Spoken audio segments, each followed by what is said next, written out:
Bueno, muy buenas tardes.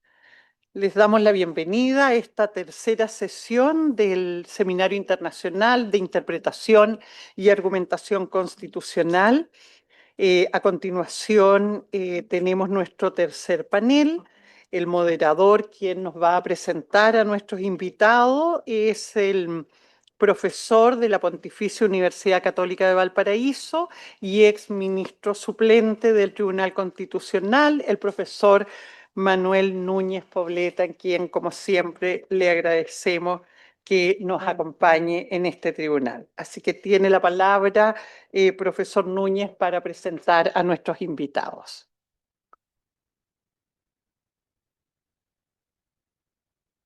Muchas gracias, presidenta. Agradezco la posibilidad de estar aquí tan bien acompañado. En esta tercera sesión, que está programada hasta las 4:20, nos acompañan dos profesores. El profesor Luigi Ferrajoli, que nos acompaña telemáticamente, profesor emérito de Filosofía y el Derecho, que ha enseñado en las universidades de Camerino y de Roma III, y ha escrito, bueno, muchos ensayos que son extraordinariamente conocidos en España y en toda Latinoamérica. Entre los más recientes y traducidos en varios idiomas están Derecho y Razón, del año 89, Principia Juris, Teoría del Derecho y de la Democracia, Poderes Salvajes, del 2011, La democracia a través de los derechos, del 2013, La lógica del derecho, del 2016, El manifiesto por la igualdad, del 2019, La construcción de la democracia. Y no voy a seguir con la lista, que es muy larga, ¿no es cierto? El último, que es algo de lo que vamos a hablar, y yo les pido que se preparen porque no es usual lo que vamos a escuchar hoy día, tanto el profesor Canale como el profesor Ferrajoli, que tiene un título muy sugerente, que es Proyectar el futuro, publicado por Feltrinelli el año 2025. Y les digo que se detengan en el título porque hoy día vamos a hablar del tiempo y del lugar en lo que es la justicia constitucional. Como yo en el colegio aprendí los adverbios de tiempo y de lugar, el profesor Canale va a hablar del tiempo y el profesor Ferrajoli va a hablar del tiempo y del lugar en lo que toca a las constituciones. También voy a presentar al profesor Damiano Canale, que él es profesor de filosofía en la Universidad Bocconi de Milán, con un grado en Ciencias Políticas y Filosofía en la Universidad de Padua, donde obtuvo el doctorado en Filosofía del Derecho. Ha sido investigador visitante en las universidades de Yale, Oxford, Pompeu Fabra y también la Universidad de Sydney. Sus áreas de investigación comprenden, como ustedes sospecharán, el razonamiento jurídico, la interpretación del derecho, la historia de los conceptos jurídicos. Sus trabajos han sido publicados en revistas la Law and Philosophy, la American Journal of Jurisprudence, la revista canadiense de Derecho y Jurisprudencia, Ratio Juris, Informal Logic, Argumentación, y también en la revista Rex Theory. Varios de sus libros también han sido traducidos al castellano. Ensayos sobre su razonamiento e interpretación, del 2019, La justificación de la decisión judicial y conflictos prácticos, cuando el derecho se torna inmoral, que es un libro que está próximo a salir. Entonces, yo voy a darle a continuación la palabra al profesor Luigi Ferrajoli, a quien le agradecemos nuevamente el estar presente en esta reunión y habernos esperado. El formato es: el profesor expone, y aquí vamos a hacer una pequeña excepción, puesto que como la modalidad es telemática, las preguntas ustedes las ingresan a la plataforma y las va a responder inmediatamente terminada la exposición el profesor Ferrajoli. ¿De acuerdo? Para las preguntas luego, después de la exposición del profesor Canale, vamos a abrir, si es que nos alcanza el tiempo también, y si nos autoriza, la palabra en un formato ya más libre para la gente que está presente. Bien, muy buenas tardes, profesor Ferrajoli, tiene usted la palabra. Muchas gracias. Gracias al Tribunal Constitucional por su invitación a este Congreso, puede parecer que mi ponencia sobre el futuro del constitucionalismo, que es también el futuro de la humanidad, puede parecer extraña al tema de vuestro Congreso, es decir, argumentación e interpretación constitucional. Sin embargo, soy convencido que ningún discurso sobre el constitucionalismo y sobre la Constitución puede ignorar la crisis actual del derecho y de la democracia. Una crisis en todo el mundo que afecta también países de consolidada democracia, como los Estados Unidos, como muchos países europeos. Una crisis que se manifiesta en la violación masiva del derecho internacional, nella crisi della ONU, nella ostentación del desprecio por el derecho, no solamente la violación del derecho internacional, las guerras, las violaciones racistas de los derechos de migrantes, la violación de los derechos elementares de libertad contra la manifestación de protesta, la crisis del Estado social, de los derechos sociales a la sobrevivencia, a la subsistencia, a la salud, por la sustancial subalternidad de los poderes políticos a la economía, que es el efecto de una asimetría entre el carácter global de los poderes económicos y el carácter local de la política y del derecho, que ha producido un capovolgimiento, una inversión de la relación entre política y economía. No son los gobiernos o los gobiernos estatales que garantizan la competencia entre las empresas, son las grandes empresas que producen esta competencia rebajo entre los estados, privilegiando por sus inversiones los países en los cuales pueden explotar el trabajo en forma esclavistas, devastar el medio ambiente, no pagar impuestos, corromper los gobiernos. Debemos ser conscientes que esta es una crisis del constitucionalismo.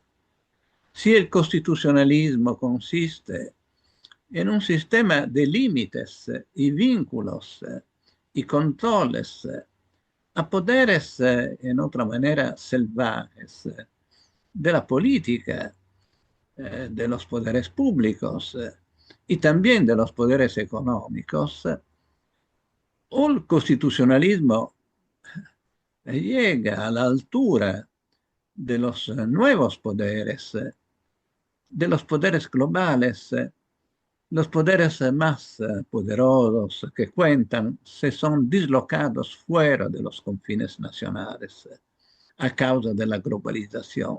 Son poderes globales, los poderes de la economía y también los poderes de las grandes potencias nucleares. O el constitucionalismo se llega a la altura de esos poderes, o nuestras constituciones son totalmente impotentes. La constitución nacional de Italia, de Chile, de España, tiene validez solamente en los confines de nuestros países. Las agresiones más poderosas a los derechos y al derecho son sobre todo por parte de los poderes globales. Deseo indicar dos flagelos. Ante todo el flagelo de la guerra. Se está produciendo un clima belicista en el mundo, informato a la ley del más fuerte y a la lógica del enemigo, y al desprecio, repito, del derecho internacional. La ley del más fuerte en un estado de naturaleza de tipo nuclear, con una carrera a siempre mejores armamentos, como si los 12.000 testadas nucleares presentes en el planeta no fueran suficientes a destruir muchas veces son suficientes 50 de estas bombas nucleares por destruir la entera humanidad. Y por otra parte, el calentamiento global. La transición ecológica nunca más ha empezado.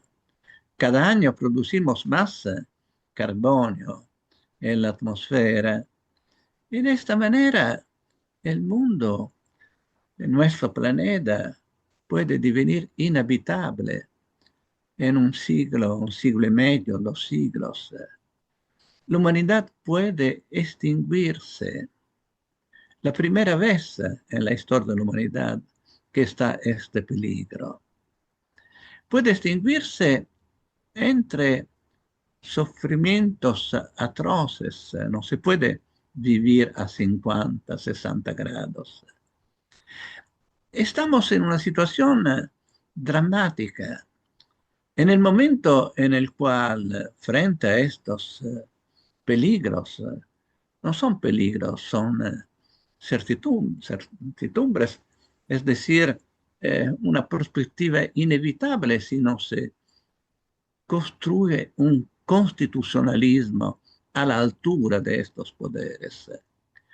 La cosa más terrible es que frente a estos desafíos, a estas catástrofes, cuando en el momento en cual sería más necesario el papel de garantía de los derechos, del derecho internacional, del constitucionalismo, cuando mejor sería la complejidad institucional del planeta en una humanidad totalmente integrada e interdependiente e interconesa, se está produciendo esta crisis radical de las constituciones, los principios de la paz, de la tutela de los bienes vitales de la naturaleza, de los derechos fundamentales, de la igualdad, son tramontadas del horizonte de la política, tanto de la política interna como de la política internacional.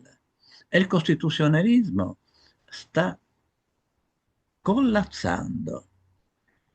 El problema es que nuestras constituciones, que debemos defender naturalmente, son impotentes frente a estos desafíos globales, es decir, el peligro de la guerra, de la catástrofe y del holocausto nuclear. El calentamiento global, el peligro de la inhabitabilidad de la Tierra. El crecimiento de las desigualdades. Están multimillardarios que cada 4 años doblan sus riquezas frente al 60% de la humanidad que cada año es más pobre. Tenemos también un embrión de constitución del mundo, que es la Carta de la ONU y tantas cartas de los derechos humanos. Sin embargo, debemos ser conscientes del fracaso de estas cartas por 2 razones. Ante todo, la Carta de la ONU y las tantas cartas de los derechos humanos no son una constitución rígida, sobreordenada a las fuentes estatales e internacionales. Y son destinadas y han sido violadas impunemente, empezando de la Carta de la ONU, centenarias de guerras, después del 45, 50 guerras cada año, y ahora las 2 guerras terribles en Ucrania y a Gaza, sin ninguna capacidad de la ONU de desarrollar su papel institucional.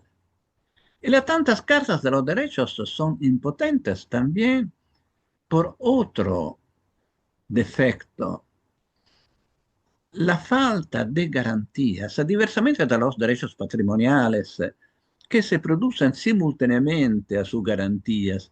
Entiendo por garantía las provisiones y las obligaciones que corresponden a esas expectativas negativas o positivas en los cuales consisten todos los derechos subjetivos, Diversamente de los derechos patrimoniales, el crédito se produce simultáneamente al débito, el derecho de propiedad simultáneamente a la producción de su lesión. Los derechos fundamentales, pero también la paz, también la tutela del ambiente requieren normas de actuación que introduzcan sus garantías primarias. ¿Y cuál es la garantía primaria de la paz? La garantía primaria de la paz no es simplemente la prohibición de la guerra. Existe una sola garantía, que es la prohibición como crimen contra la humanidad de cualquier tipo de producción, de comercio de armas. Solamente el desarme global puede garantizar la paz. No es una invención. Ha sido teorizado este principio de Thomas Hobbes casi 4 siglos hace. El pasaje del estado de naturaleza al estado civil se produce con el desarme de los consociados.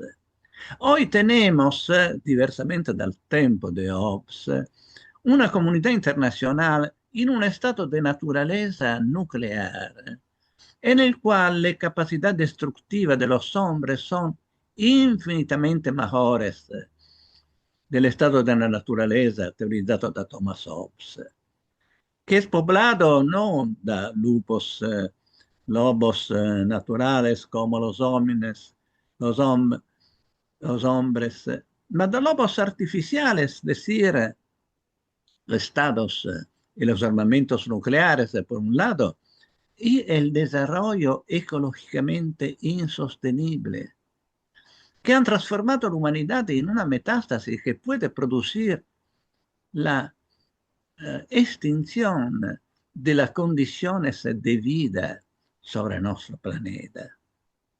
Frente a esta perspectiva, está un colapso también de la cualidad de nuestras clases gobernantes, del sitio político que gobierna, que es un sitio político producido por cooptación de los fieles a los poderes económicos que han comprado la política a través del financiamiento de las campañas electorales en los Estados Unidos por ser nombrados, elegidos al Senado, a la Cámara, es necesario un financiamiento de 6 millones. Esto significa que los ciudadanos estadounidenses eligen los financiadores. Y por la asimetría de la cual hablaba, también objetivamente la política es sometida a la economía. Esto significa que frente a esta perspectiva catastrófica, existe una sola respuesta, es decir, el desarrollo del constitucionalismo a la altura de los poderes salvajes de la política y de la economía. Es decir, una replanteación de la Carta de la ONU, que no puede ser solamente un conjunto de enunciaciones de principio, es decir, de palabras. La paz, la igual dignidad de todos, los derechos fundamentales. Estos principios son principios universales que requieren garantías. ¿Y cuáles son las garantías? O dicho por la paz. Por la paz, la garantía es la prohibición de las armas. En un mundo pacificado, sin armas, la guerra sería imposible. Sería también imposible la grande criminalidad, el terrorismo. Las cifras son elocuentes. En Europa, en Italia, el número de los homicidios es de 300 cada año, la mitad de los cuales son feminicidios, porque ninguno tiene armas. Italia produce lamentablemente armas, exporta armas. Yo no conozco ninguno entre miles de personas que conozco que tiene armas. El número del homicidio es 250, 300. En Brasil son 50.000, 60.000. En Estados Unidos, un exilio cada día. Debemos ser conscientes que en cada homicidio, repito, en cada guerra está la corresponsabilidad moral de estos productores de muerte. Una corresponsabilidad que confina con el concorso por don eventual. Y por otro lado, l'ambiente. Es necesario introducir un demanio planetario, constitucional. El demanio en Italia, en otros países, es previsto para el Código Civil y puede ser a mayoría desmaterializado. Debemos sustraer al mercado los bienes comunes y vitales de la naturaleza, de los cuales dependen las condiciones de vida, es decir, el agua potable, el aire. Son las viejas res comunes omnium, de los cuales hablaba Gallo, el digesto en romano antiguo. Son los bienes demaniales de grandes forestas, gran bosques, gran ghiacciai, por impedir, frenar el calentamiento global. Porque debemos ser conscientes que nuestros nietos, los nietos de nuestros nietos, no podrán perdonar, ni también comprender esta irresponsabilidad, esta estupidez de 2, 3 generaciones, entre los cuales nuestras generaciones, que habrán creado en heredidad un infierno, que han transformado, que están transformando el planeta en un mundo inhabitable, si no está un respaldo de la razón. Y aquí quiero afrontar dos cuestiones, una cuestión teórica y una cuestión metateórica.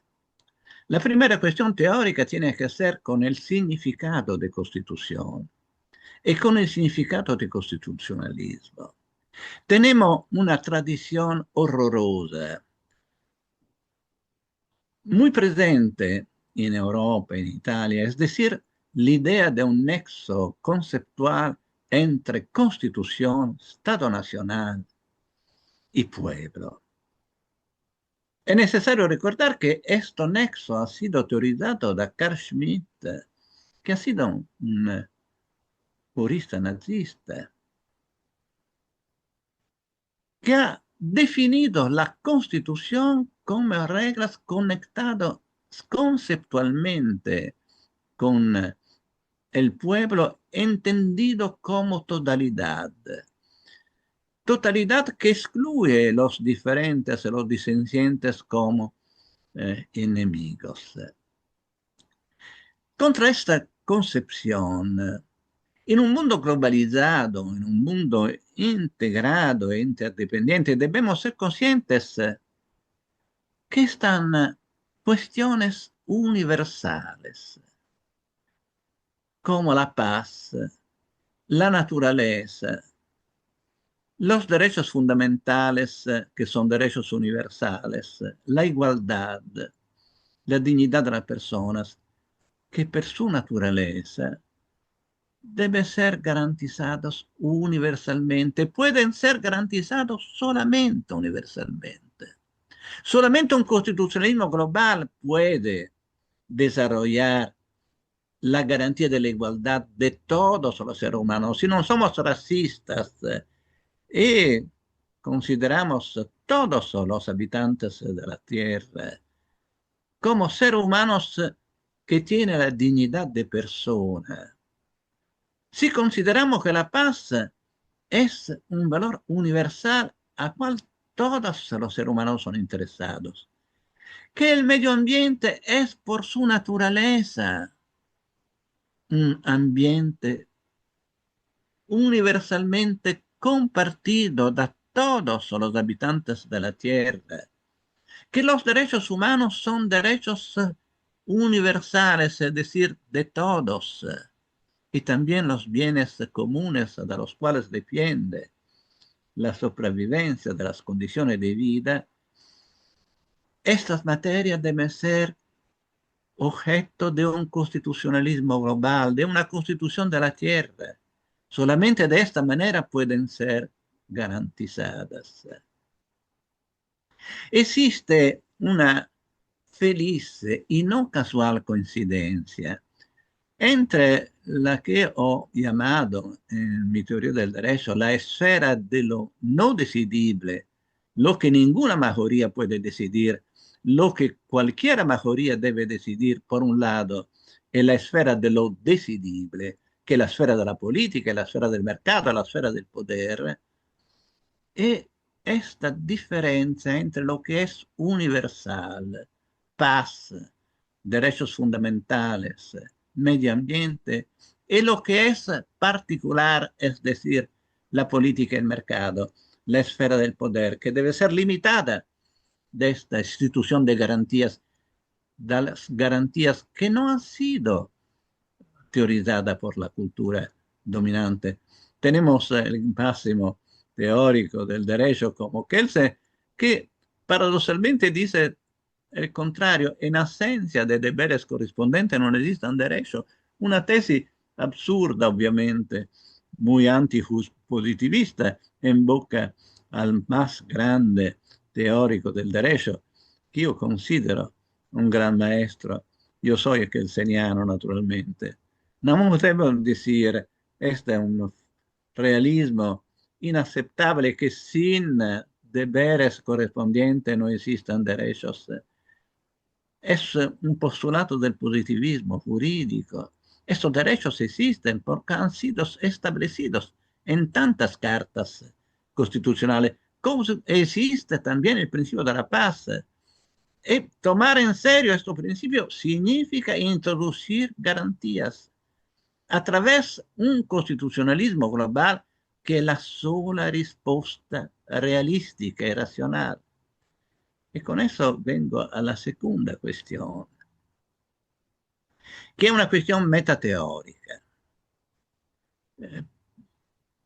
Prometido que el constitucionalismo global es el último paso en el desarrollo en la historia del constitucionalismo, que ha sido una historia de expansión de los derechos, en la primera fase del 700, primero 800, solamente los derechos de libertad, después los derechos políticos, después los derechos de los trabajadores, después los derechos sociales, después el reforzamiento de la fuerza vinculante de estos principios a través de la rigidez constitucional.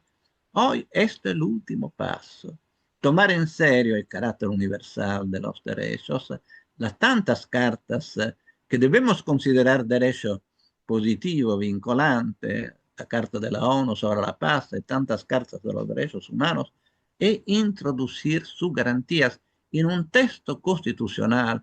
Ho propuesto una constitución de la tierra en 100 artículos que contienen las garantías de esos derechos. Esta es la cuestión teórica.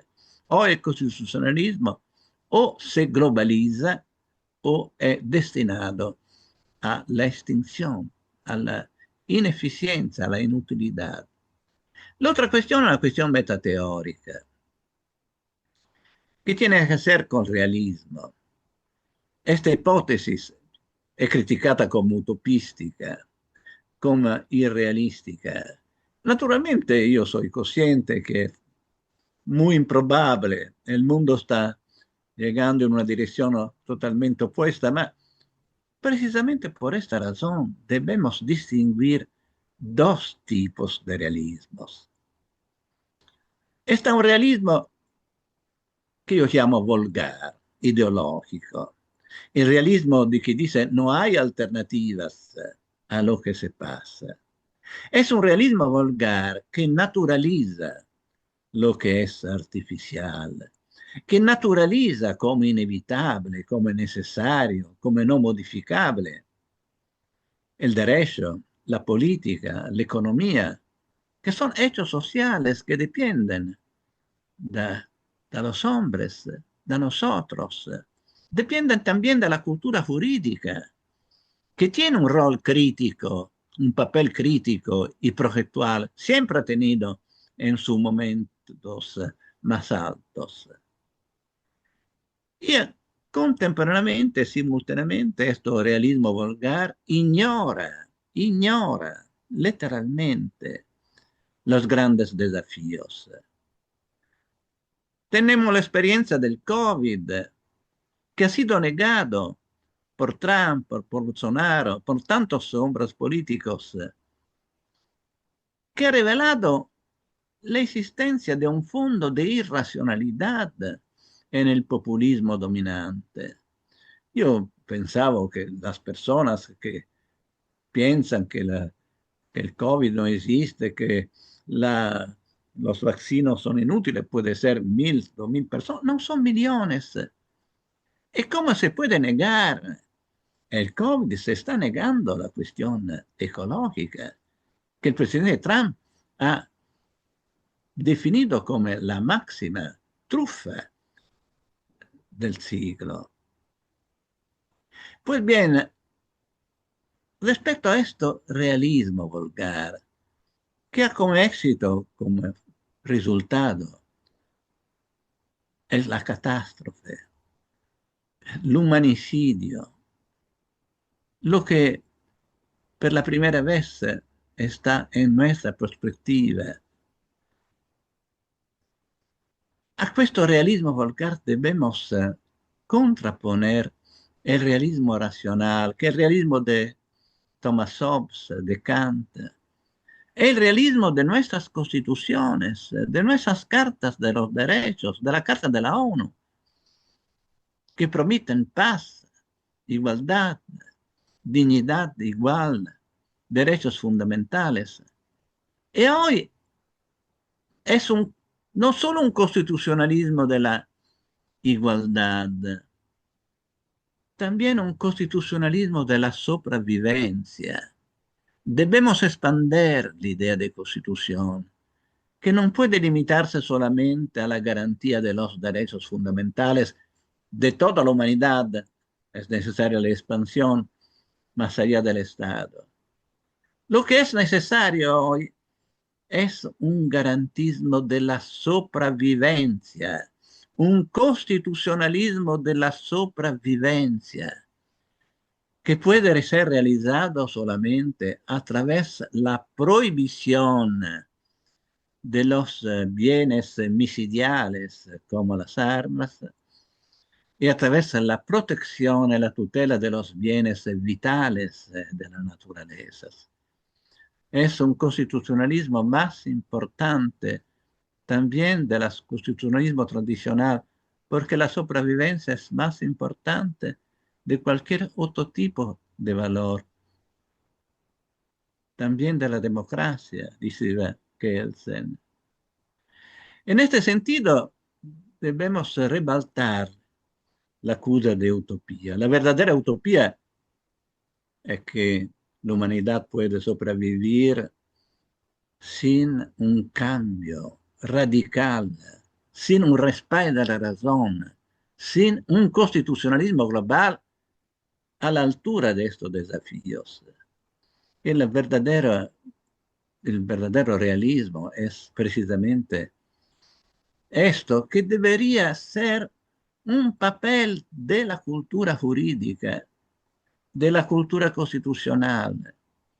El estudio del derecho es muy aburrido, sin embargo, hoy puede tener un fascino nuevo, ser la ciencia de la proyectación del futuro y también del salvataje de la humanidad.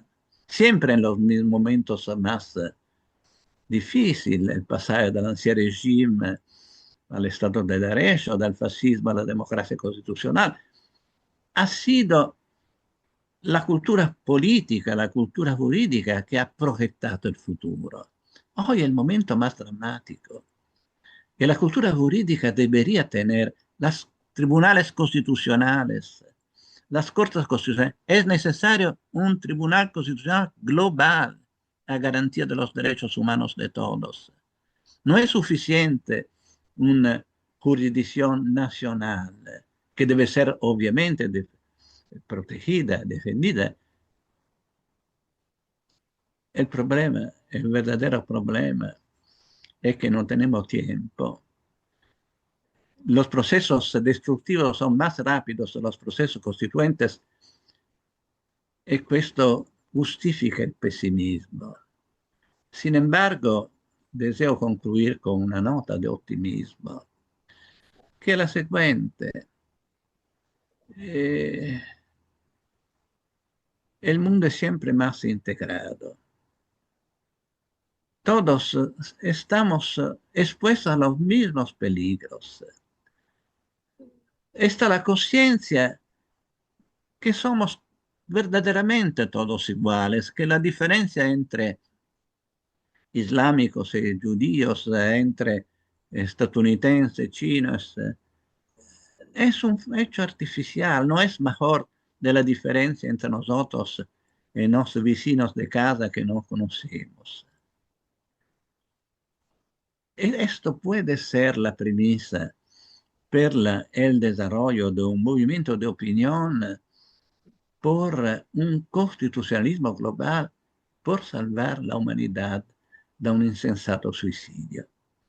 Muchas gracias de vuestra atención.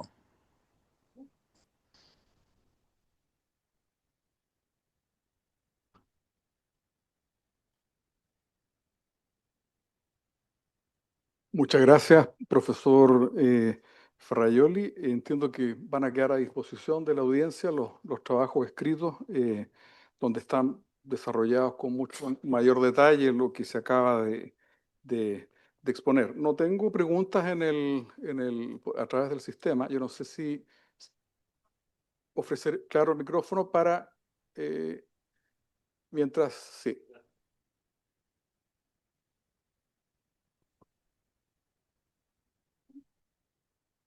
Eh, Buenas tardes, mi nombre es Vicente Loesa. Quisiera consultarle sobre el tema que habló de la garantía primaria de la paz, que explica que la prohibición de las armas al final generaría que la humanidad dejara de haber conflicto, etcétera. Mi consulta es que la ausencia de armas implicaría paz, porque el simple comportamiento humano entre, si hay más de tres personas, por así decirlo, siempre va a haber conflicto, siempre va a haber guerra. Y esa garantía primaria que usted dijo de la paz, quería consultarle que si hay ausencia de armas, ¿se podría garantizar que habría paz? ¿O es por la misma naturaleza humana que siempre va a haber conflicto, siempre va a haber guerra? Puedo Bien, responder. sí, por Sin favor. armas, sin armas, las guerras serían imposibles.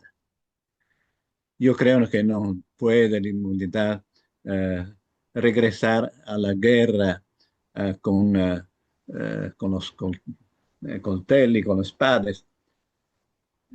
Y también sería un colapso de la criminalidad.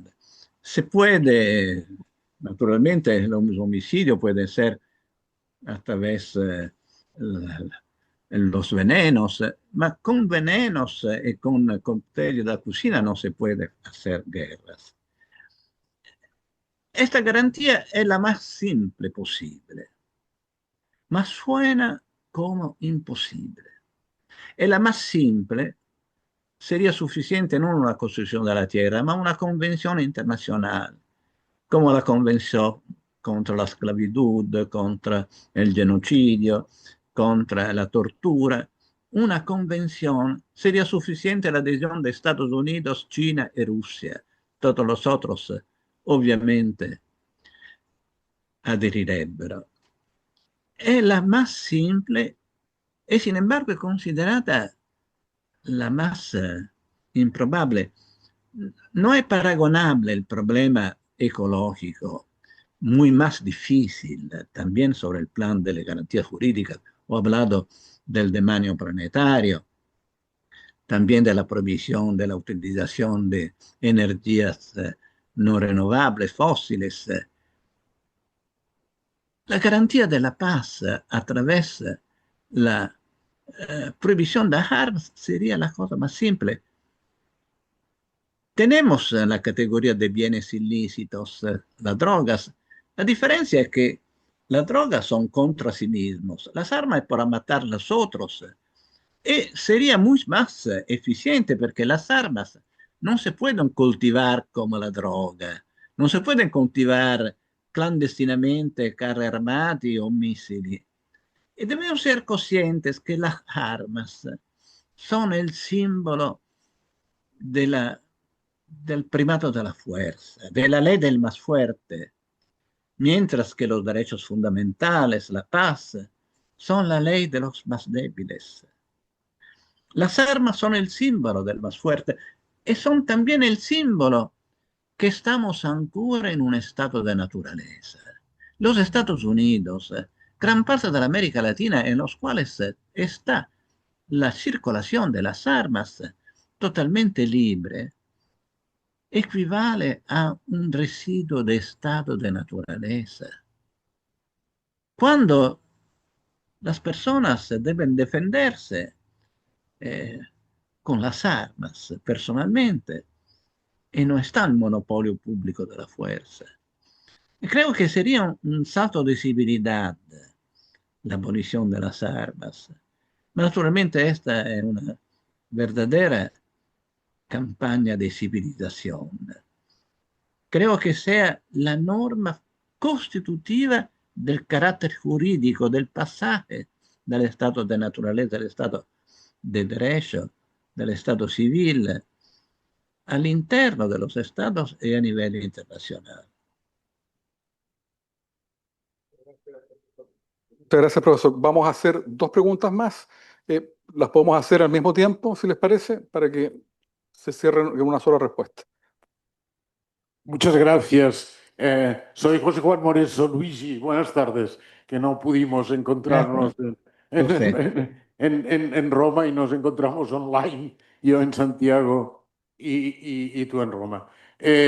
Bueno, Luigi sabe que muchos pensamos que su contribución ahora al constitucionalismo global y una constitución de la Tierra es una contribución maravillosa, de una lucidez absoluta en uno de los teóricos del derecho más relevantes de su generación y los teóricos del constitucionalismo, que después ha dado este paso a hacernos ver que no hay soluciones para nuestros problemas si no vienen globalmente, si no vienen en un ámbito del constitucionalismo global. Y es admirable esto, y ya lo sabes, Luigi, que te admiramos por esto. Mi pregunta es decir, la Constitución de la Tierra muestra claramente un ideal. Yo soy más que Luigi, ya lo dije ayer, más que Luigi, defensor de John Rawls, Luigi menos, pero con la diferencia de Rawls entre la teoría ideal y la teoría no ideal. Es un ideal que yo al menos comparto y al que me adhiero totalmente. Pero la teoría no ideal nos fuerza, y esta es la pregunta: ¿cómo debemos transitar de nuestro mundo actual hacia este mundo, hacia esta utopía realista, para decirlo otra vez con Rawls? ¿Qué debemos hacer? ¿Cuáles son los que tú crees los cambios institucionales más importantes que debemos tomar en España, en Italia, en Chile, en nuestras sociedades, para acercarnos al ideal, para acercarnos a un mundo de paz, a un mundo sin armas? Yo comparto estos ideales, a un mundo capaz de luchar contra el calentamiento global, a un mundo capaz de luchar contra la desigualdad extrema en la cual vivimos. ¿Cómo imaginas tú que deben ser los cambios institucionales? ¿Qué debemos hacer como ciudadanos, como gobiernos, en el caso que los gobiernos lo compartan. Gracias, Luigi. Vamos a darle la palabra al profesor Tórtora, que tiene otra pregunta. Muchas gracias. Bueno, un honor estar con el profesor Ferraioli y la oportunidad que uno tiene de hacer una pregunta no se da muy a menudo. Así que quiero aprovechar en ese mismo sentido hacer dos preguntas, profesor Ferraioli.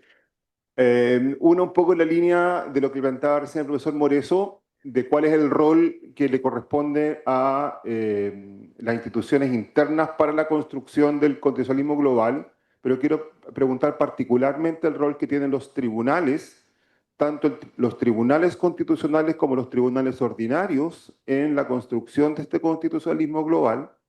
Y la segunda es cuál es su opinión respecto de, de esta teoría que se ha venido construyendo, y la Corte Interamericana lo dijo hace poco, de los derechos de la naturaleza. Si los derechos de la naturaleza tienen algún rol en la construcción del constitucionalismo global. Muchas gracias, profesor. Muchas gracias. Gracias. Tiene la Gracias. palabra, profesor. ¿No? Un gran placer por mí. ¿Puedo responder? Sí, sí, por favor. Un gran placer de ver viejo amigo José Moreso. Que gracias por su pregunta. Lo que debemos hacer es mostrar que esta alternativa es posible.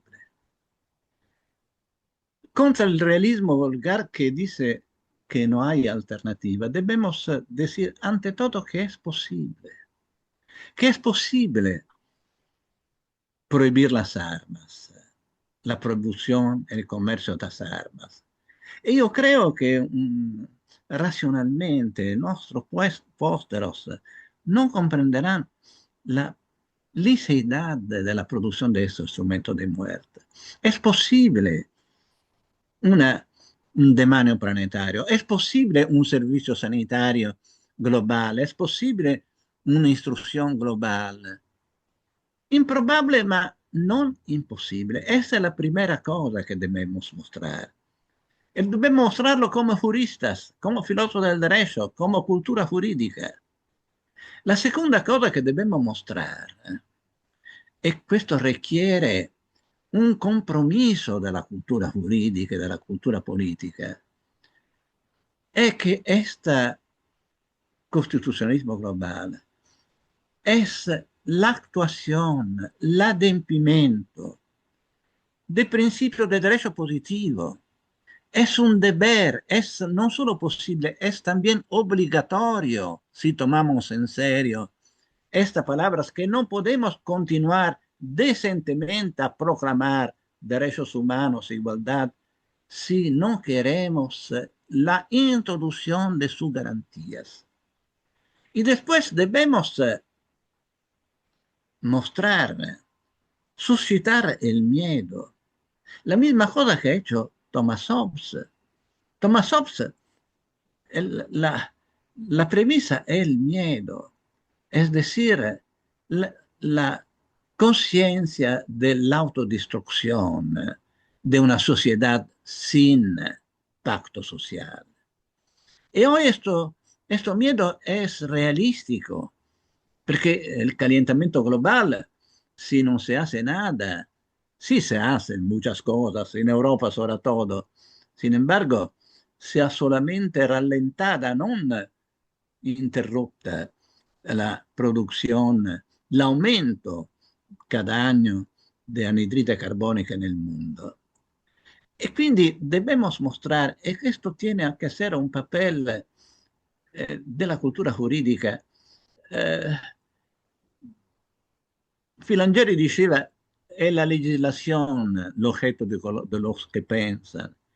Hoy la cultura jurídica es totalmente comprometida en la descripción del derecho, argumentación e interpretación. Parece el único argumento, el argumento principal.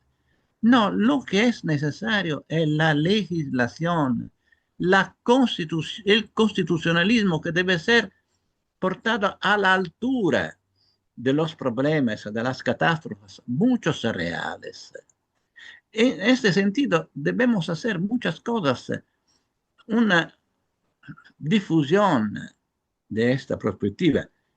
El proyecto que es solamente una voz, un proyecto que puede ser cambiado. La cosa importante es la conciencia de la necesidad de esto respalda la razón.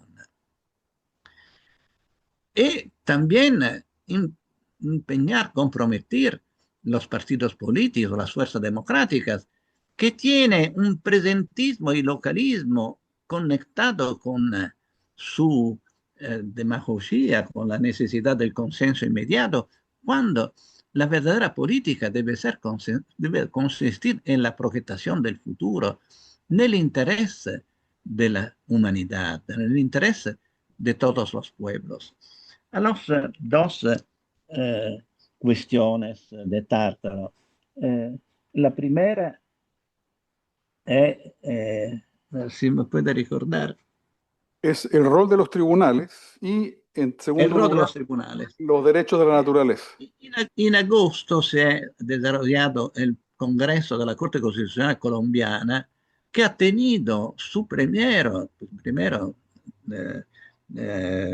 tema, la primera jornada dedicada al constitucionalismo global. Ho hecho una introducción online que ha expresado la conciencia de la insuficiencia de los tribunales, que obviamente son lo instrumento más importante de tutela del Estado de Derecho, de los principios constitucionales al interno de los países de los cuales son tribunales.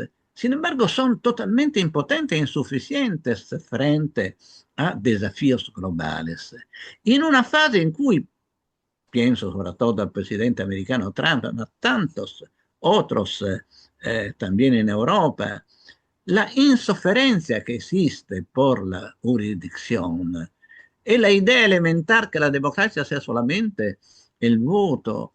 Respecto a este analfabetismo institucional, es necesario mostrar que la democracia no consiste solamente nel voto, ma consiste también, esta es la verdadera conquista del constitucionalismo rígido, los dos elementos del artículo 6 de la Declaración del 1789, garantía de los derechos y separación de los poderes. Es decir, los dos elementos sin los cuales no hay constitución y no hay constitucionalismo.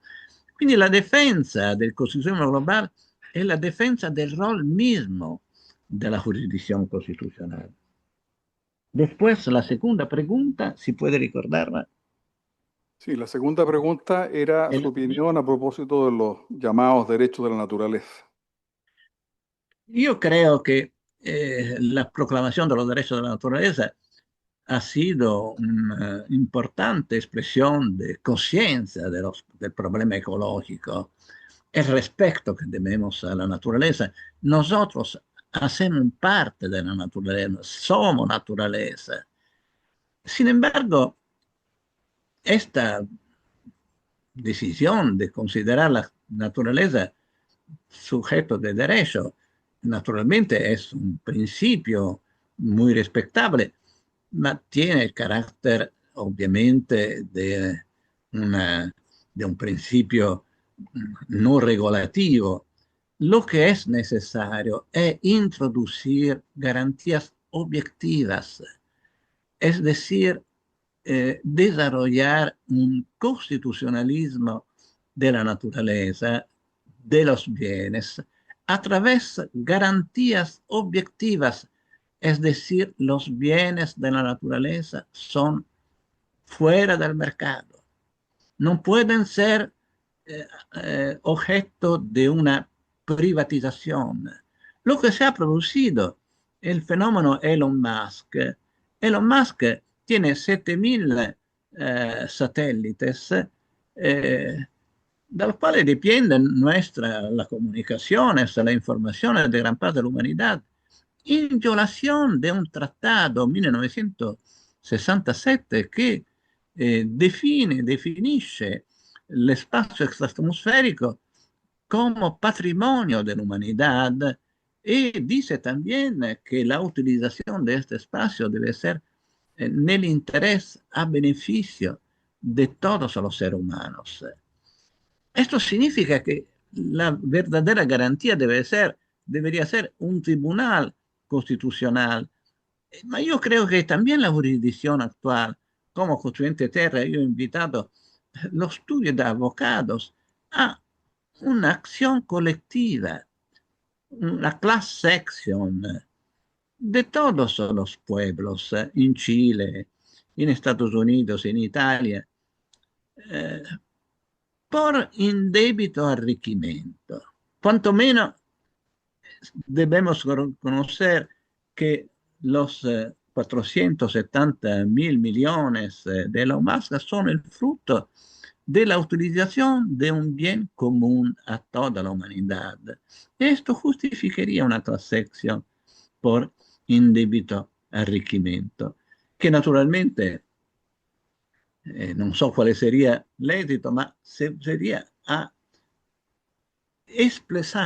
explicitar el problema que hoy consiste nella appropriazione privata di gran parte della sfera pubblica en materia de datos personales, en materia de inteligencia artificial, en materia también de defensa, de seguridad.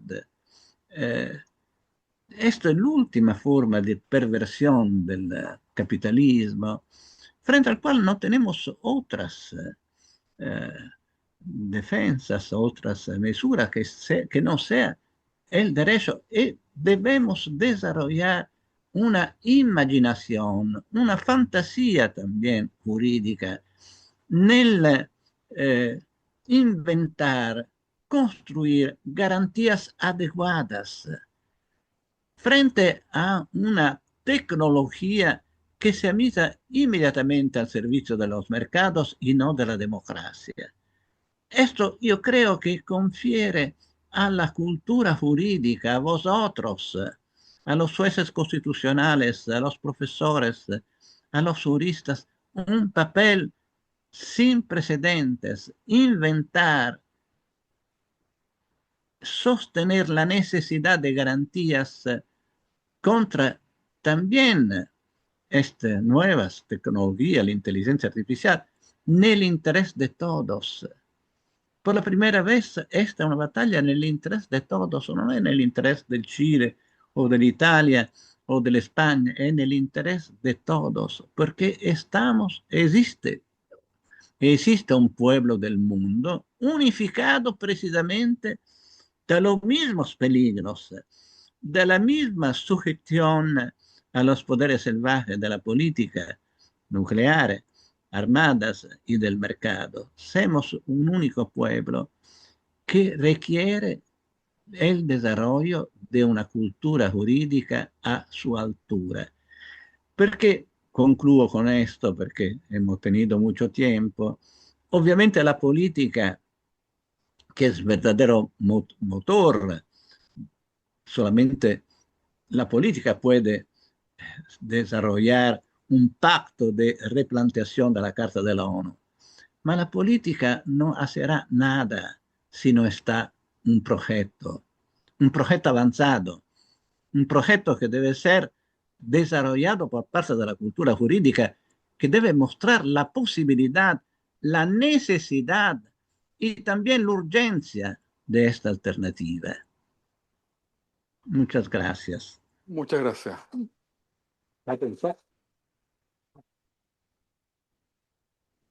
Bien, muchas gracias, profesor Ferrajoli. Reiteramos el agradecimiento por su tiempo, por sus palabras sugestivas y, bueno, de la crítica al presentismo y localismo en el constitucionalismo contemporáneo, pasamos ahora a la presentación del profesor Canale, cuyo título es Anticipar el futuro. Ya nos había hablado el profesor Ferrajoli del futuro, el análisis de escenarios en la adjudicación constitucional. Sí, por favor. Ninguna presentación. Sí, profesor, ¿tiene la presentación en PowerPoint? Si se puede proyectar. Mientras la pone, porque no está puesta. ¿Se parece? Sí, Sí, sí, sí. Mientras la instalan, el profesor va Empezar. a empezar, exactamente. Ok. Muchas gracias por la invitación a participar en esta conferencia. Gracias a Flavia Carbonell y a los organizadores. Es un grande honor estar aquí hoy. Esta es también la primera vez que presento una ponencia en castellano en mi vida. En realidad, mi competencia lingüística es muy limitada, pero en respecto a este lugar y a este tribunal, he pensado en hacer este experimento. Espero que vaya bien. Okay.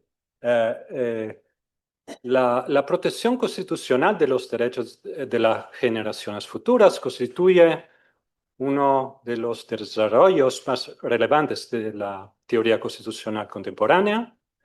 Por un lado, varios ordenamientos jurídicos han empezado a ampliar esa protección hacia personas futuras que probablemente se verán afectadas por las decisiones políticas actuales sobre el medio ambiente y recursos naturales. Por otro lado, este proceso plantea una serie de cuestiones teóricas y prácticas relevantes. Pueden considerarse titulares de derechos los individuos que aún no existen. ¿Cómo pueden los tribunales resolver demandas relativas a daños que solo se materializarán en el futuro? ¿Y cómo deben las comunidades democráticas actuales equilibrar sus decisiones políticas con los intereses de la posteridad? Scusa, purtroppo non è arrivata la presentazione. Ah, no hay. Ok. Facciamo Pido disculpas por esto, pero el intento de constitucionalizar los intereses de las generaciones futuras no solo refleja la creciente relevancia de los riesgos a largo plazo para nuestra especie, sino que también desafía a la teoría constitucional misma en plantear cuestiones sobre la naturaleza de los derechos fundamentales, su dimensión temporal y su relación con la democracia.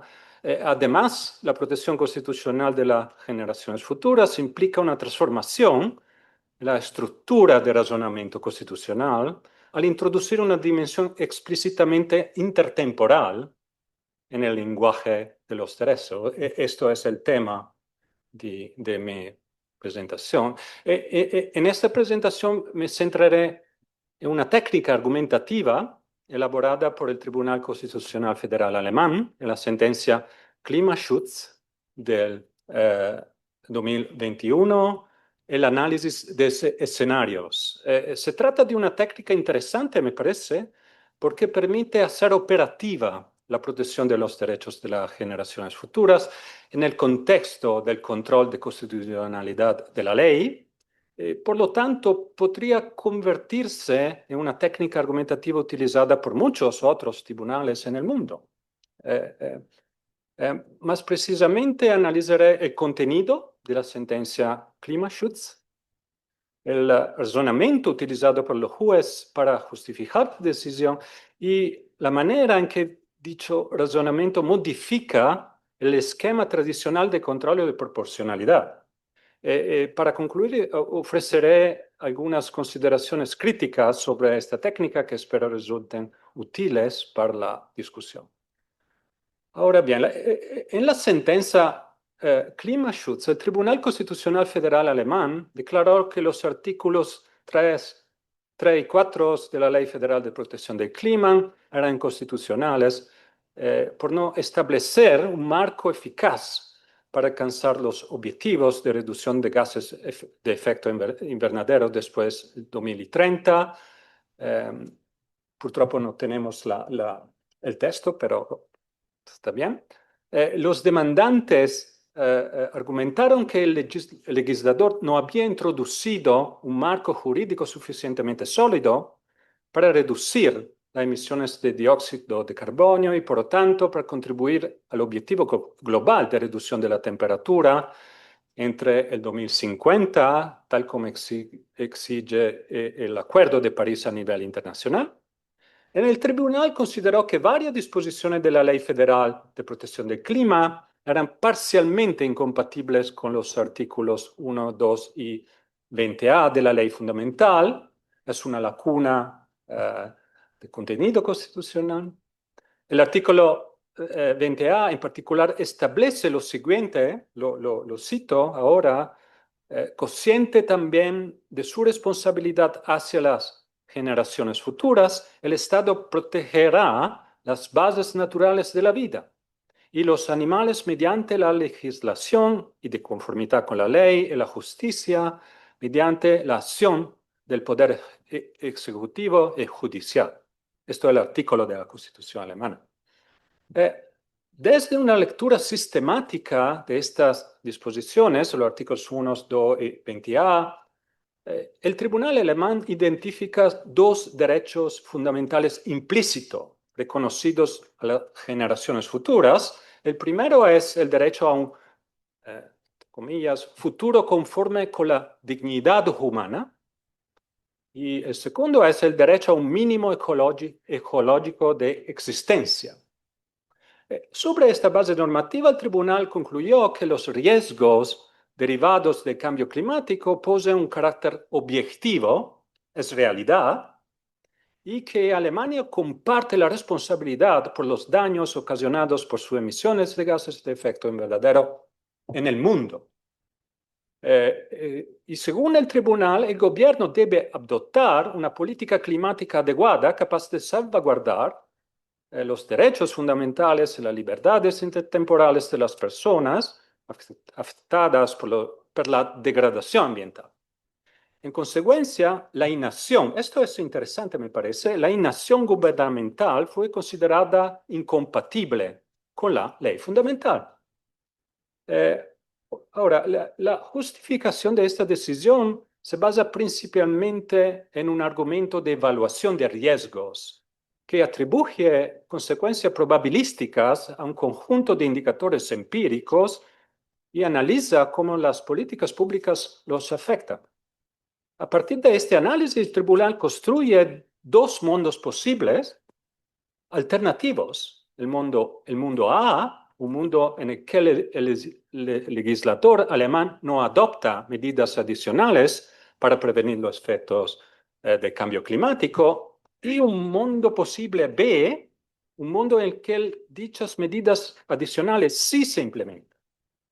La protección elaborada por el tribunal alemán puede representarse mediante un gráfico, no lo tenemos, pero podemos imaginarlo. En el escenario A, los jueces prevén una serie de consecuencias dramáticas derivadas de los niveles más altos de CO2 que vinculan con la omisión legislativa de actuar.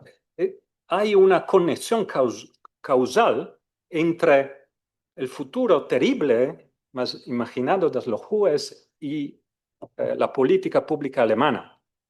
En el escenario B, en el cual se adoptan medidas adicionales, aparece mucho menos emanejantes en este respecto y se mantiene compatible con los objetivos de reducción de gases de efecto invernadero por el Acuerdo de París.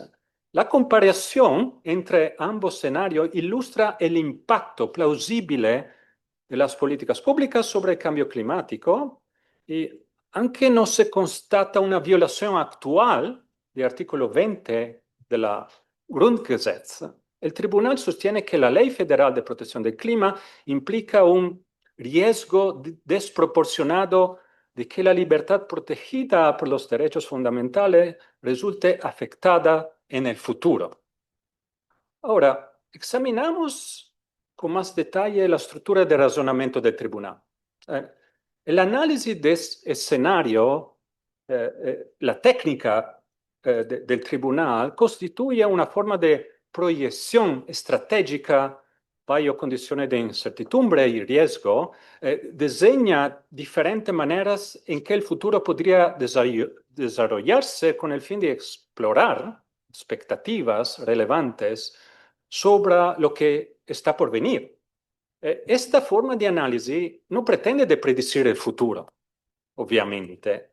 Más bien examina distintas posibilidades y sus respectivas consecuencias, aplicando a la evaluación de impacto de la política pública. El análisis de escenarios aborda preguntas como: si la autoridad X adopta las medidas políticas M, ¿cuál sería la consecuencia de M en los escenarios S1, S2, S3, S4? ¿Y cuál de estos escenarios resulta compatible con la protección de los derechos fundamentales de la generación futura? Esto es más o menos el razonamiento del acuerdo. Ahora, conviene señalar que el análisis de escenario no es necesariamente de carácter cuantitativo. Esto me parece interesante.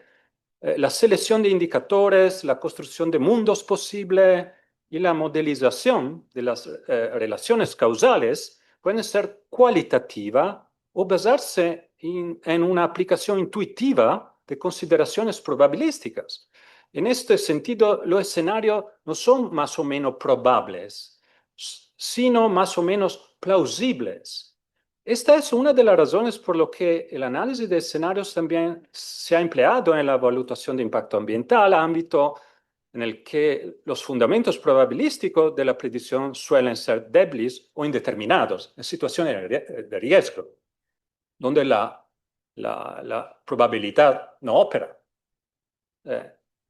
En ese sentido, los escenarios no constituyen construcciones metafísicas, sino herramientas argumentativas empleadas en el razonamiento contrafáctico, como afirmó célebremente Saul Crick, un famoso filósofo americano. Los mundos posibles son estipulados, no son descubiertos mediante poderosos telescopios. Ahora, en este punto es necesario preguntarse, ¿cuál es la estructura argumentativa del análisis de escenarios? Ahora, existen diversos modelos para el diseño de escenario, elaborados principalmente en el ámbito de la teoría económica. Esto es interesante. El Tribunal Constitucional alemán adopta un esquema de razonamiento desarrollado para la teoría económica y lo incluye dentro del razonamiento judicial. Estos modelos comparten una estructura inferencial común que se puede ilustrar mediante los siguientes pasos argumentativos. El punto de partida del análisis me parece, es muy económico, este tipo de razonamiento. El punto de partida del análisis de escenario consiste en identificar su propósito, el contexto en que se persigue dicho propósito, los actores relevantes dentro de este contexto, los destinatarios, el análisis y el tipo de información, lo que se apoya. En la sentencia Klimaschutz, los actores implicados son las generaciones futuras. Y los indicadores comprenden, entre otros, los niveles de temperatura, los porcentajes de emisiones de CO2 y la frecuencia de fenómenos climáticos extremos. Estos son los indicadores más importantes. Y los escenarios considerados en el análisis reflejan un rango de valores para todos los indicadores variables clave. Hay que calcular las variables en el tiempo. El segundo paso es la determinación del marco, del número de escenarios. Después, la elaboración de la línea de base del análisis, los status quo. Después, la determinación de las relaciones causales dentro de los futuros posibles y entre los distintos futuros posibles. Esta es la parte más difícil y delicada del análisis. En la sentencia Klimaschutz, el Tribunal Constitucional elaboró la siguiente cadena causal prospectiva. Hay una cadena causal que explica el futuro posible. En primer lugar, el aumento de la temperatura conduce a fenómenos extremos como olas de calor, inundaciones, deshielo y, en consecuencia, la pérdida de bienes y relaciones comunitarias estables. En segundo lugar, dada la vulnerabilidad de los seres humanos frente al cambio climático, tales fenómenos extremos afectan negativamente a la salud, intensificando, por ejemplo, los síntomas de enfermedades respiratorias y cardiovasculares. El tribunal amplía además su inferencia causal más allá del territorio alemán, reconociendo que el marco legislativo vigente probablemente producirá pérdidas de libertad en otras regiones del mundo, en particular países asiáticos como Bangladesh y Nepal, cuyos ciudadanos se verán obligados a enfrentar la consecuencia ambiental después de 2030. El tribunal establece una conexión causal entre las políticas públicas y el futuro del Nepal. En la fase final, los distintos escenarios, cada uno asociado a un determinado grado de probabilidad, conectado con todas las variables inseridas dentro del esquema, es un esquema muy complicado, se vinculan con posibles cursos de acción. El objetivo es determinar qué estrategia ofrece la respuesta más adecuada. Okay. Conviene destacar que determinar la probabilidad de un escenario futuro posible es tan complejo como establecer una relación causal dentro de él. En ambos casos, los responsables de la decisión, decision makers, deben tener en cuenta una combinación muy amplia de diferentes variables. El tribunal alemán se centra en un escenario plausible e infiere que solo una estrategia intensiva de eliminación de dióxido de carbono sería eficaz. Posteriormente, vincula este escenario con una estrategia de respuesta óptima. Esta es la conclusión de la decisión. El Estado tiene la obligación de realizar todos los esfuerzos necesarios para prevenir condiciones catastróficas y adoptar medidas preventivas suficientes para respetar las libertades futuras y unos estándares ecológicos mínimos de existencia. Esta es la conclusión. Ahora bien, me parece que el uso del análisis de escenarios en la sentencia Klimaschutz tiene implicaciones significativas para el razonamiento y la argumentación jurídica. Esto es el aspecto que me interesa hoy. El tribunal desarrolla una versión ampliada del test de proporcionalidad, estructurada como una forma de razonamiento prospectivo. Este enfoque permite al tribunal ponderar los derechos fundamentales teniendo en cuenta los efectos preventivos que las políticas actuales pueden tener sobre el disfrute futuro de las libertades individuales. En consecuencia, principios constitucionales como el artículo 20A de la Grundgesetz se concibe como entidades auténticamente eternas que proyectan sus efectos normativos hacia los futuros posibles y funcionan como instrumentos para una distribución temporal equitativa de los derechos y deberes individuales. El principio constitucional es un criterio de distribución intertemporal de derechos y deberes. Es una tesis que afecta el concepto de derecho fundamental. Para comprender el impacto de esta forma de razonamiento, es esencial entender cómo configura la estructura argumentativa del test de proporcionalidad. Tradicionalmente, la proporcionalidad se emplea en la adjudicación constitucional para determinar si una medida jurídica existente, una norma N1, constituye una interferencia justificada con un derecho o principio fundamental P2 a la luz de los hechos y consecuencia presente. Según Robert Alexy, quien deriva su modelo de la práctica del Tribunal Constitucional Federal Alemán, el test de proporcionalidad comprende 3 etapas: idoneidad, necesidad, proporcionalidad, sentido estricto. No entro en los detalles de este modelo porque todos aquí lo conocen. En este modelo, el razonamiento se apoya en efectos observables y en evidencia empírica disponible. Opera de manera retrospectiva o sincrónica en el tiempo, mirando hacia el pasado hacia el presente, pero nunca hacia futuros inciertos. Con la introducción del análisis de escenarios, el tribunal alemán transforma este esquema argumentativo en un ejercicio prospectivo y probabilístico. La probabilidad entra es parte del discurso. En lugar de preguntar, ¿está justificada la interferencia actual de una medida legislativa con los derechos fundamentales, dados los hechos presentes? El tribunal se pregunta ahora, ¿podría la inacción legislativa actual generar plausiblemente una restricción futura desproporcionada de los derechos fundamentales? Este cambio estructural tiene consecuencia profunda, yo creo. En primer lugar, el principio de proporcionalidad se temporaliza. Su alcance evaluativo se proyecta hacia el futuro, haciendo de la protección constitucional una protección anticipatoria de eventos futuros. Probable.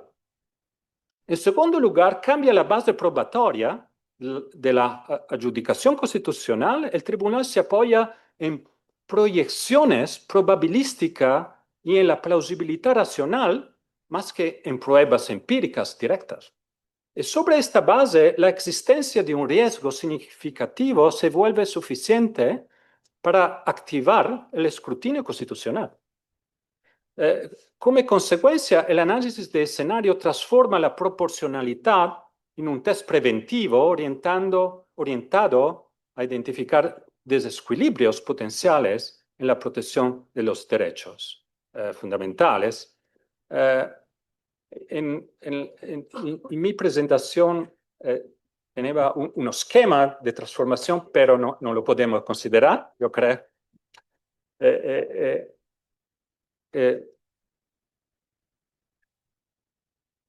En síntesis, bajo el análisis de escenarios, la proporcionalidad se convierte en una prueba de optimización intertemporal bajo ciertos grados de incertidumbre orientada a distribuir las cargas esperadas asociadas a la protección de los derechos fundamentales a lo largo del tiempo y entre generaciones. Desde una perspectiva kantiana, la proporcionalidad adquiere así el sentido de una universalización intertemporal. El test de proporcionalidad debe producir un resultado que sea justificable no solo ante nosotros, la universalidad del mundo actual, sino también ante quienes vendrán después a la luz del conocimiento y los datos disponibles hoy. Esto es el ejercicio racional. Ahora, aunque la adopción del análisis de escenario representa una innovación metodológica genuina, yo creo, en el razonamiento constitucional, su aplicación en la sentencia Klimaschutz suscita ciertas reservas. Hay problemas aquí, yo creo. El modelo de escenario elaborado por el tribunal resulta altamente simplificado, considera únicamente dos posibles estados futuros, dos mundos posibles, y pasa por alto la compleja interdependencia de las variables globales, económicas, geopolíticas y tecnológicas que configuran el cambio climático. El cambio climático es muy complejo. El análisis de escenario lo simplifica radicalmente. Es necesario simplificarlo por haber un esquema, por construir mundos posibles. Además, los escenarios considerados se construyen a partir de supuestos implícitos, un conjunto de variables seleccionadas per defecto como relevantes. Las variables seleccionadas son intuitivas y por cadenas causales simplificadas que difícilmente pueden contrastarse empíricamente. Todo ello corre el riesgo de convertir el análisis de escenarios en un recurso retórico más que analítico, retórico en el sentido pejorativo del término. El resultado de este tipo de razonamiento se presenta como epistémicamente objetivo y fiable, aunque en realidad depende de decisiones discrecionales y de supuestos intuitivos que podrían resultar falsos.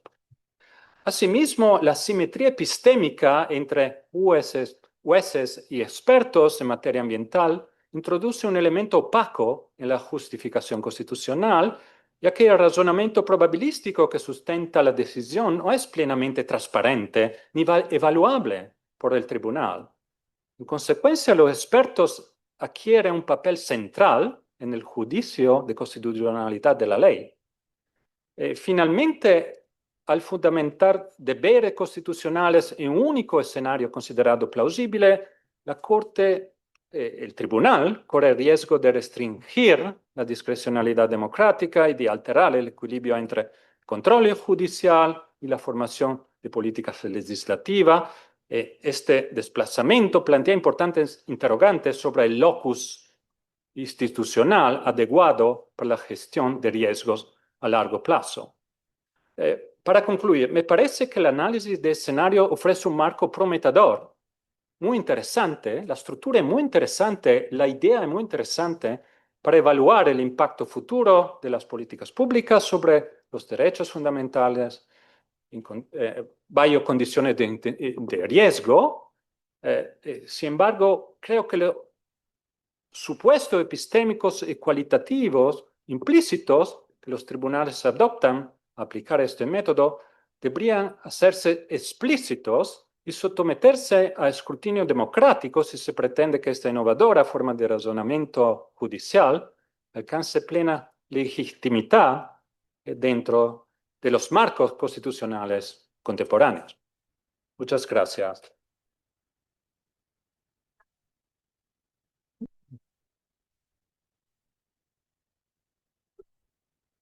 Bien, muchas gracias, profesor Canale. Yo ya les había adelantado que esta era una mesa dedicada al tiempo y al ejercicio de la jurisdicción constitucional. Eso supone que tenemos que respetar el tiempo, partimos unos minutos después. Y antes de ofrecer la palabra, yo quisiera solamente comentarte que, bueno, pareciera que el ejercicio de esta función, especialmente cuando se trata de cuestiones políticas de la función, es imposible que el tribunal nos anticipe, aunque sea en el plazo más corto, al futuro. Yo no conozco ninguna sentencia en que no haya alguna atisbo de ese ejercicio de prognosis. A veces puede ser más oculto, otras veces puede ser más explícito. Pero la peculiaridad que tiene este tribunal es que este tribunal lo asume como una divisa de principio.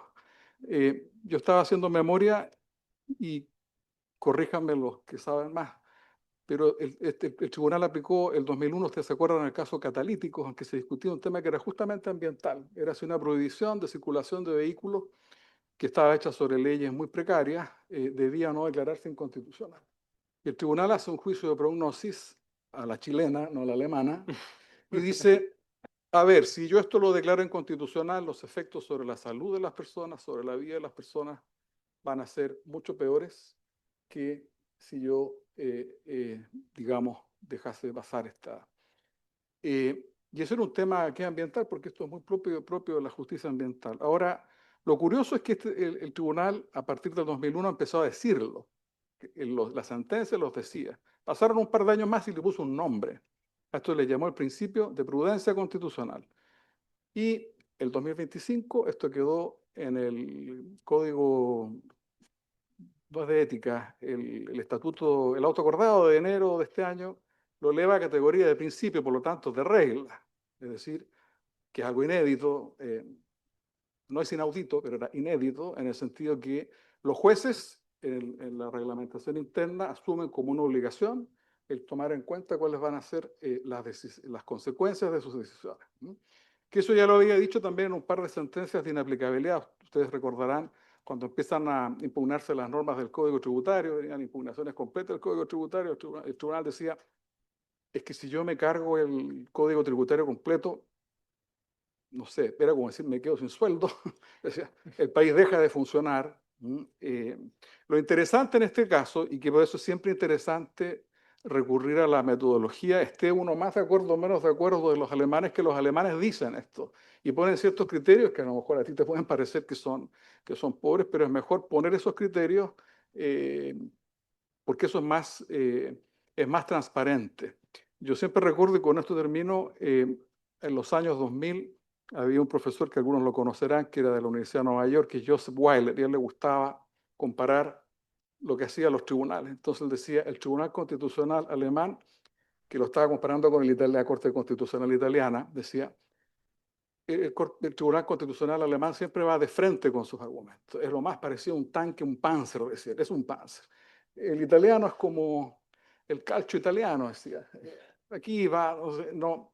Yo creo que este es un caso que es muy, porque normalmente lo que la academia pide, lo que la ciudadanía debiese esperar, es que las sentencias sean transparentes en esas formas de argumentación. Y creo que este trabajo es extraordinariamente importante, interesante, porque es un ejemplo en un caso, digamos, muy concreto de el escrutinio que hace el tribunal a esta ley, que termina declarándola inconstitucional, a lo menos en algunas partes, en función, desde luego, de una norma concreta que habla de las generaciones futuras, que es el 20A. La Constitución chilena no habla de las generaciones futuras, pero para los que creen en la jurisprudencia de la Corte Interamericana, hay una opinión consultiva hace un poco tiempo atrás, que dice que de las obligaciones que tienen en materia de derechos económicos y agricultores también comprenden el resguardo de las generaciones futuras. Y habla, mira, la Corte Interamericana habla de que las cargas que los estados establezcan a las generaciones futuras no deben ser desproporcionadas intergeneracionalmente hablando. Es bien. Ahora, eso la Corte no lo hace con el modelo. Yo vi las diagramas que el profesor no pudo proyectar, y es un escrutinio, digamos, bastante menos complejo, desde luego, que el alemán. Ofrezco la palabra. Hay un micrófono que está disponible. Ministra Brecht. La verdad no es una pregunta, es solo por esa casualidad de la vida estuve a cargo de las normas ambientales cuando trabajaba en la CONAM. Y me da la impresión que lo que hace el Tribunal Ambiental es aplicar algo que nosotros en Chile aplicamos mal y bien y con poca transparencia. Era un reclamo cuando armamos las normas ambientales en la Comisión Nacional del Medio Ambiente. Pero los parámetros son los parámetros que yo creo que supongo en Alemania y en todos los países del mundo, y en Chile se aplicaban para evaluar las normas ambientales, los riesgos que habían, etc. Y creo que lo que hizo, no es verdad, esto ya era una ley, no era un decreto supremo como en el caso de Chile, y aplicó esa metodología, que es una metodología más o menos estandarizada, donde efectivamente yo creo que hay un tema, porque los expertos son los que llevan a cabo básicamente los estudios, y uno era un apoyo como abogado. Entonces, nos abre todo un mundo especial, pero es un mundo que a nivel de normativa más baja, digamos, no de ley, ya es aplicable en los países. Era solo acotar ese punto.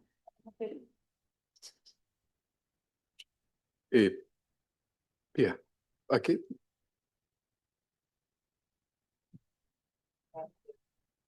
Gracias, Damiano, por este testimonio.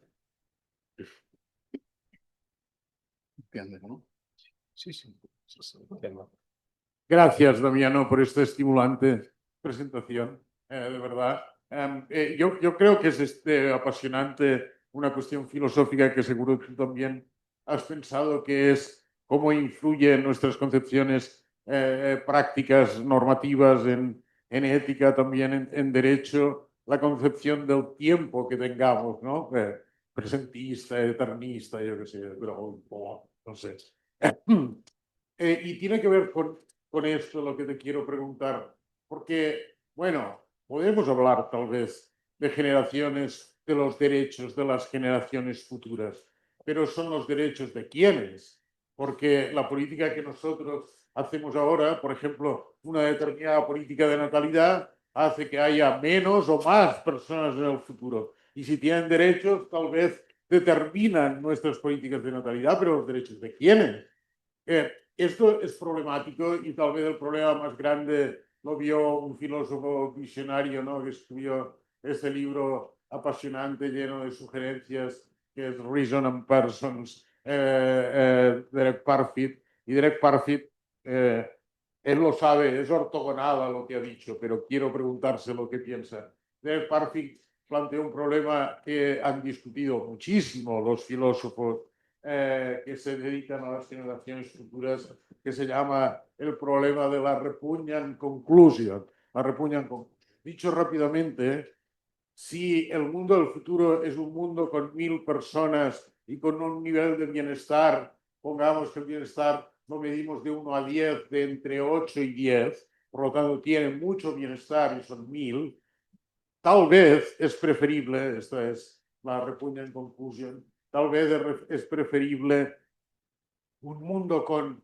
2000 personas, pero en lugar de un bienestar entre 8 y 10, tiene un bienestar entre 7 y 9, digamos.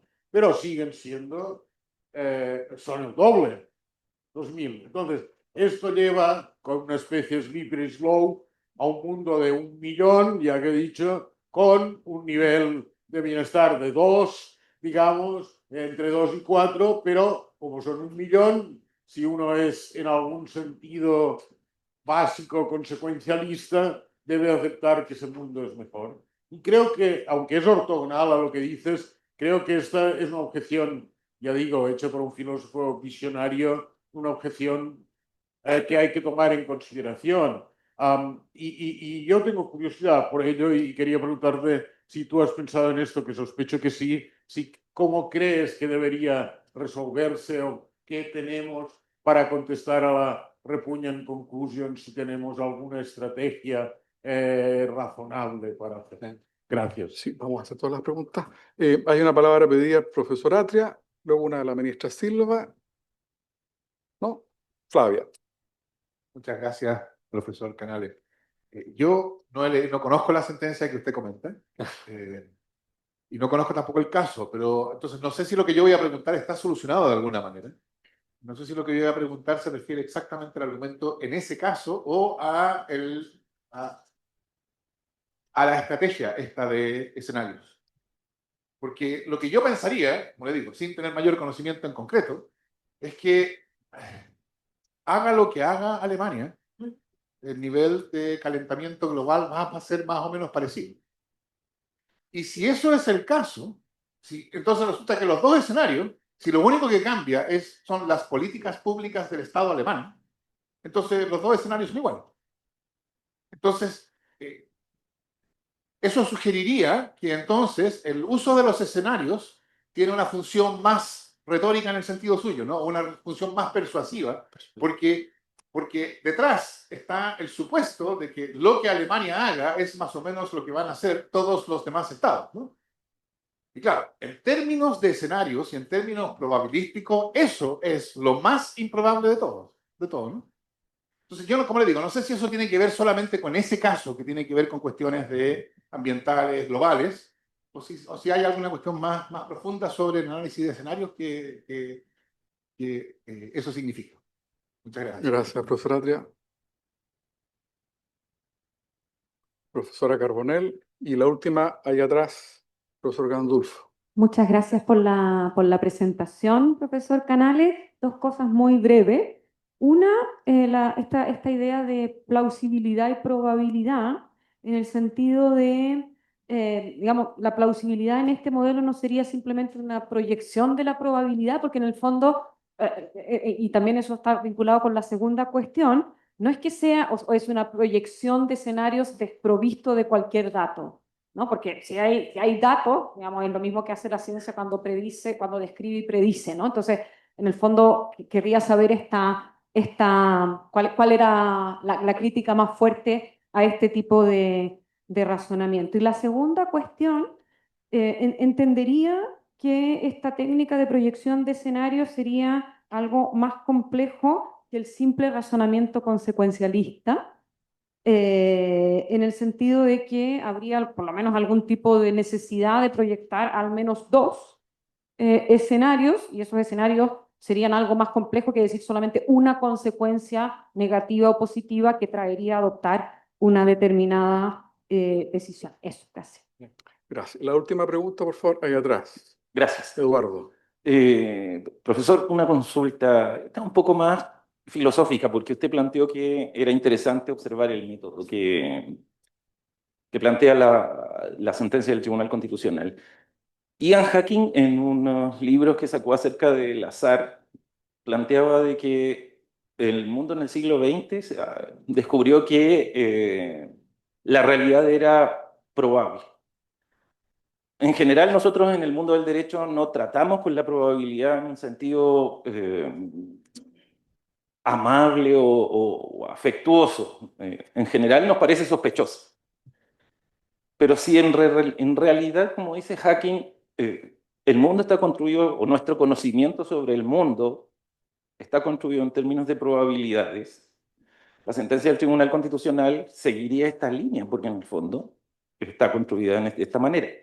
Entonces, el problema de la probabilidad, cuando lo enfrentamos en filosofía de la ciencia, es un problema que no está zanjado, pero es una de las formas principales que tenemos de conocimiento en el mundo, ¿no es cierto?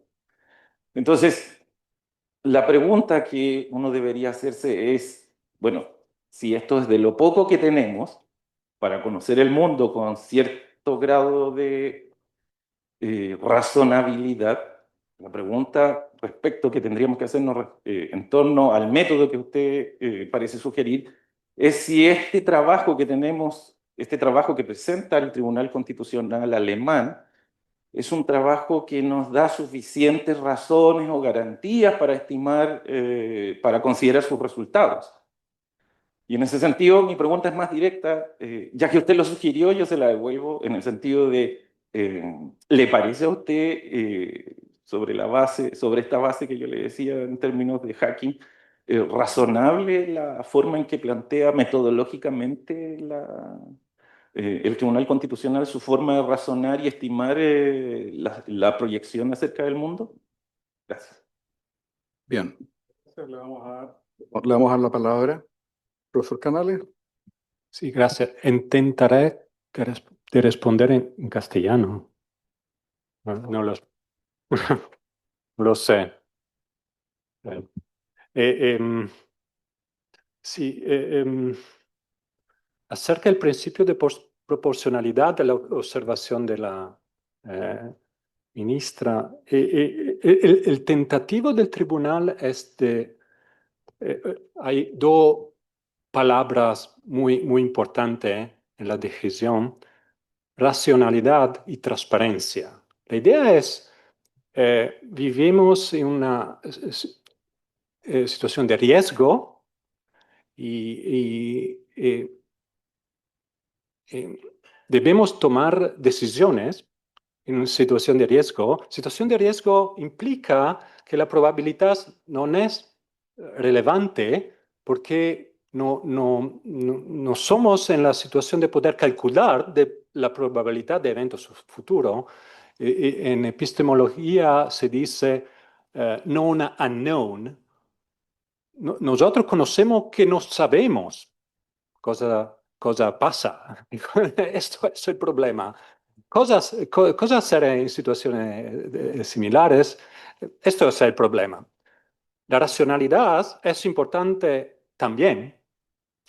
Es un ejercicio de racionalidad donde la racionalidad no funciona bien.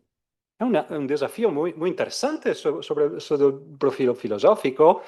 La racionalidad no hay soluciones racionales, pero la racionalidad es importante porque muestra una vía. Pero no sabemos qué es la conclusión de la vía. Por eso necesitamos de racionalidad y de transparencia también, porque tomamos decisiones que podrían ser totalmente equivocadas. Por eso deben ser decisiones públicas. Este es un punto del tribunal. José Juan Parfit, sí, esto es un problema filosófico muy interesante. El Tribunal Constitucional alemán, en esta decisión, ofrece una solución del problema. Esto es muy interesante, implícita, no es explícitamente declarada como una solución del problema de Parfit, pero la idea es, ¿quién es el miembro de las generaciones futuras? No lo sabemos. Las generaciones futuras son las personas existentes que ahora no pueden hablar políticamente. Son las personas de ahora que no participan en las decisiones públicas.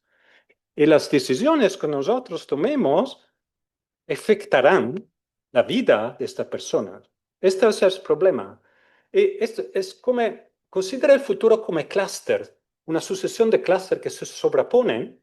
Por eso hay personas futuras que son presentes, pero son personas futuras del punto de vista político y decisional. Por eso hay una solución técnica al problema de Parfit. Me parece interesante. Idea de futuro como clúster temporal que se sobrepone en el margen. Fernando, sí, comparto tu idea. Creo que es un mecanismo retórico. Esto es un aspecto de la decisión. Es un mecanismo retórico por influenciar el Parlamento. Políticamente hay razones por pensar que el gobierno es responsable. Esto es el problema. El tribunal, me parece claro que por el tribunal, esto es el punto fundamental. El gobierno debe hacer algo. Algo, no sea importante. El nivel de protección es una decisión política. Nosotros no tomemos decisiones políticas, pero el gobierno debe hacer algo. Esto es. Es retóricamente potente, me parece, interesante, pero es un poquito extraño por una Corte Constitucional a ver este tipo de posición. Pero sí, el punto creo que es exactamente esto. Flavia, probabilidad, plausibilidad. El punto es el concepto de riesgo. La probabilidad no ofrece soluciones. Y por eso debemos tomar decisiones que son racionales. La plausibilidad es importante aquí porque tenemos otras recursos racionales, las intuiciones, la experiencia, que parecen desconectadas de la racionalidad, pero no es verdad. Es una forma de racionalidad. ¿No? La experiencia es una forma de racionalidad. La memoria es una forma de racionalidad. Una colección de informaciones. La memoria permite una proyección en el futuro. Esto es el tipo de ejercicio racional que la Corte intenta aquí. ¿Es un argumento consecuencialista? Yo creo que sí, en un cierto sentido. El test de proporcionalidad es consecuencialista por definición. Nosotros tenemos que mirar a las consecuencias de las decisiones, pero aquí el problema es, debemos mirar la consecuencia, pero no somos en la posición de prever que será la consecuencia. Por eso serve un ejercicio racional específico. El análisis de escenarios ofrece una respuesta a este tipo de problemas, yo creo. La última pregunta, la probabilidad, no me recuerdo bien la pregunta, perdona. A ver, estamos en un mundo de probabilidades y el Tribunal Constitucional plantea un juego de escenarios probables. La pregunta es si es suficiente, si otorga suficientes garantías este juego de escenarios en términos de probabilidad. Sí, yo creo que es un tentativo de racionalizar lo que no es racionalizable. La probabilidad es esto, fundamentalmente. La probabilidad es la declaración de la imposibilidad de determinar. Es un límite del conocer. Es una misión de los límites. En este sentido, la probabilidad no es una proyección del futuro, ma la misión, que no sabemos por qué la realidad funciona en un cierto modo. No tenemos idea de esto. Es una misión pero en el mismo sentido intentaremos de hacer algo, tomamos decisiones. Por eso yo creo que la probabilidad necesita de ser entendida en el justo, desde el punto de vista justo, no como una forma de certitud, ma como una misión de no conocimiento y de riesgo conectado a esto. Por eso, no lo sé, yo creo que el ejercicio de la Corte Constitucional ya tiene sentido. Es muy bien conectado con el problema planteado por la Corte, pero lo otro lado hay problemas también, el tipo de indicadores que han sido elegidos por la Corte, la construcción del escenario. Estos implican discreción para la Corte. Esto requiere justificación, yo creo. Esto es.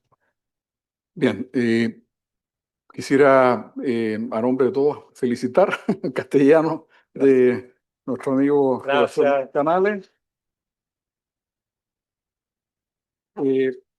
Nos ha dado una gran invitación a leer la sentencia que está en las bases de datos que ustedes conocen. Muchas gracias.